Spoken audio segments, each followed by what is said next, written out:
mais um Lar de Fátima na web. Eu sou a educadora de cidadania e artes Lili Café, do núcleo Planalto do Lar de Fátima. Tudo jóia? E aí, como que tá de quarentena? Lavou a mãozinha? Muito bem, se comporta, fica de quarentena direitinho dentro de casa para logo a gente tá junto de novo, certo? Bom, hoje eu vou voltar com aquele assunto que eu adoro, né? A minha série As Grandes Mulheres da História.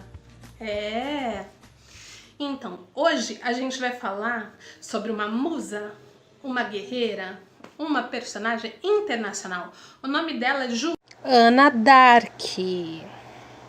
Joana nasceu em Rouen, na França, quando estava tendo a Guerra dos 100 Anos, que era a guerra da França com a Inglaterra, e a guerra civil, porque ninguém se entendia lá na França, então a França estava caminhando para desordem total. Com a guerra civil, com certeza ela perderia também a Guerra dos 100 Anos. Um dia, Joana cresceu, menina, prendada, pastoreava, né? Era muito religiosa. Tão religiosa que um dia ela disse ter ouvido uma voz do céu. E a voz do céu dizia para ela assim: Joana, a sua missão é libertar a França e coroar o rei. Meu Deus do céu! Isso quando ela tinha só 12 anos. Ai. Ninguém deu muita importância. Ninguém não. Joana deu. Joana nunca se esqueceu. Ela achou que aquela frase, que aquela voz era uma voz divina, era uma missão para ela. Pois bem, 3 anos depois, com 16 anos, Joana procura o rei da França. Teve coragem de marcar uma audiência. O interlocutor do rei nem queria dar atenção para aquela menina analfabeta, que menina não estudava naquela época. Não queria dar atenção para ela, mas o rei não vai atender jamais. Porém, Joana contou para ele, ele achou engraçado, petulante, achou que ela era louca e contou para o rei. O rei falou: nossa, que absurdo, né? Vamos enganar? Vamos passar um trote nessa menina? Aí foi lá, trocou de roupa com outro homem. Joana nunca tinha visto o rei, nem em foto. E foi pro salão se passar por um nobre qualquer, no meio dos nobres, um monte de gente que tinha no salão. E vestiu esse outro homem com a coroa e com o cedro. Aí Joana foi lá e olhou bem pra cara dele e falou assim: Mon Dieu, meu rei, não tente enganar uma menininha como eu. Pois é, ela descobriu quem era o rei no meio da multidão e nem deu bola para aquele que tinha a coroa. Se ela tivesse errado, ela podia até perder o pescoço. Mas não foi o que aconteceu, não. O rei ficou tão espantado com a audácia e com a coragem e com os superpoderes de Joana, que simplesmente lhe deu uma espada e um estandarte. Só isso? Para inglês ver literalmente? Não. Para inglês ver e sentir. Deu exército para Joana comandar e andar à frente também. Pois é, Joana guerreou contra os ingleses. Perdeu batalha, ganhou batalha. No final das contas, Joana ajudou a França a vencer a Guerra dos 100 Anos, né? A Inglaterra se retirou e foi assinado um tratado de paz. Que bom, né? Só que no meio disso, com 19 anos, ou seja, 3 anos depois dela se meter nessa encrenca toda, ela foi queimada, ela foi capturada pelos franceses e queimada, acusada de bruxaria. Acusada de bruxaria. Morreu. Mas diz a lenda que na fogueira onde ela foi queimada, depois no meio das cinzas, encontraram o seu coraçãozinho intacto, vermelhinho. Muito tempo depois, eu vou colocar o ano aqui, ela foi santificada. Depois de tudo isso, foi considerada santa. Essa foi a Joana. Uma mulher que nunca perdeu a sua fé nem em si mesma e nem no ser superior que ela acreditava, né? Ou seja, o importante é a gente acreditar na gente mesma, ter o coração puro. Dela aqui, ó, Frida Kahlo. Isso. Frida Kahlo, uma grande artista mundialmente conhecida por sua obra surrealista. Uma grande mulher, uma grande pintora à frente do seu tempo.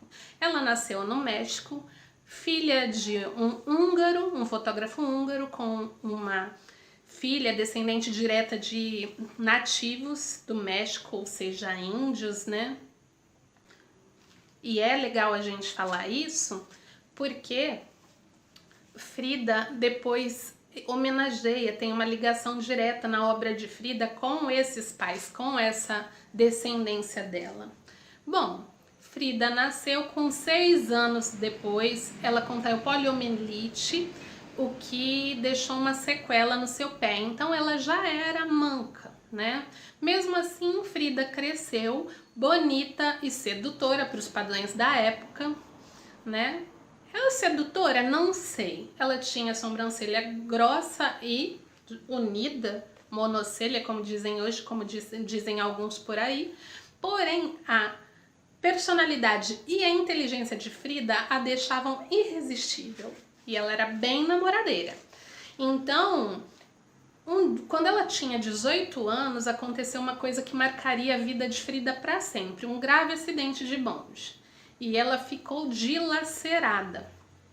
Então ela lutou, batalhou para viver, viveu, porém ela ainda foi para casa com graves consequências e ela só podia ficar deitada porque a coluna dela estava machucada. O pai dela fez uma gambiarra, tipo um cavalete de cama, e ela começou a pintar para ver se animava na cama, né?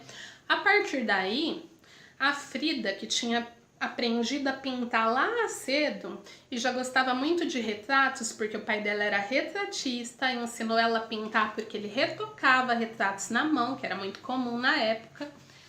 Ela começa a se retratar, a autorretratar, porém com uma crítica, porém com se retratar muito profundamente. Ela retratava suas dores. Nessa época, mais as dores físicas, né? E as flores, os consolos, alguns agradecimentos, que, se eu não me engano, chama esvotos, que são frases de agradecimento por estar viva, né? Era uma pessoa otimista. Algum tempo depois ela se recupera, mas ainda assim com muitas dores. Ela passa a usar bengala e andar. Ela se casa com Diego Rivera, outro grande artista, e tanto as dores físicas como as emocionais, elas passam a ser uma inspiração contínua para Frida. Frida tem muito isso, de pintar o que está sentindo, se mostrar. Tem até um quadro dela e vários outros que refletem dor, mas esse choca porque ele é uma cabeça de veado, aliás, é uma cabeça dela, em um corpo de veado caçado, ferido, cheio de flechas. Então isso marca muito. Também lembra que eu falei dos pais dela? Ela também tem uma obra muito interessante que chama Duas Fridas. É um retrato das duas Fridas. Né? Uma é representação do pai, da filiação do pai, que é europeia, fria, vestida classicamente, e a outra, que ela está de mãos dadas, é a mexicana, com uma roupa toda característica do México, né, representando a mãe, que era descendente direta dos nativos. Então, elas estão ligadas pelo mesmo coração e tal. É muito bonito, tem muito significado. Eu acho que era assim, Frida era totalmente coração, sabe? Completamente. Como ela foi casada com o Diego dava muito trabalho também, nessa época que ela pintou as duas Fridas, esse lado que ela passou passional, quer dizer, de quem é muito apaixonada, a mexicana de sangue quente, esse lado da mãe, que representava a mãe, está segurando a foto do marido, do Diego, que fazia ela sofrer bastante. Mesmo assim, com todas essas inspirações, a Frida fez muito sucesso. Foi ovacionada na França, né? Fez turnê, foi reconhecida mundialmente. Ela chegou a se mudar para os Estados Unidos com o Diego, seu marido, porém ela não aguentava mais as frivolidades do lado. Ela queria voltar para o México e eles chegaram a se separar e ela voltou para o México. Depois, só em 1940, que ele retornando voltou, eles voltaram a namorar, se casados. Então, a gente vê essa referência das dores da alma, das dores do corpo, na obra de Frida inteira, entendeu? E o legal, assim, o grande sonho da Frida era expor no México, era ser reconhecida no México. Ela nunca, a vida inteira dela, ela nunca teve o sucesso que ela mais queria no México, entendeu? Era o sonho da vida dela. Só que ela estava de cama quando conseguiram fazer uma exposição dela no México, na cidade do México. Você acha que ela ficou paradinha lá na cama dela, sabendo que tinha uma exposição rolando? Não.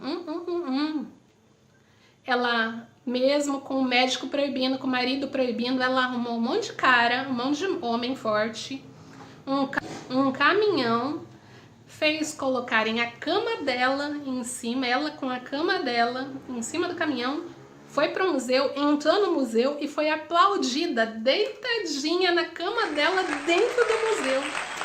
Ai, a Frida era um mulherão mesmo, né? A Frida morre em 13 de junho de 1954, deixando uma obra fantástica, uma obra linda. Pesquisem Frida, conheçam Frida. Ela é uma mulher maravilhosa da nossa história. Eu espero que vocês tenham gostado, viu? Eu adorei contar a história dessas duas mulheres fantásticas. E semana que vem a gente tem mais uma mulher fantástica.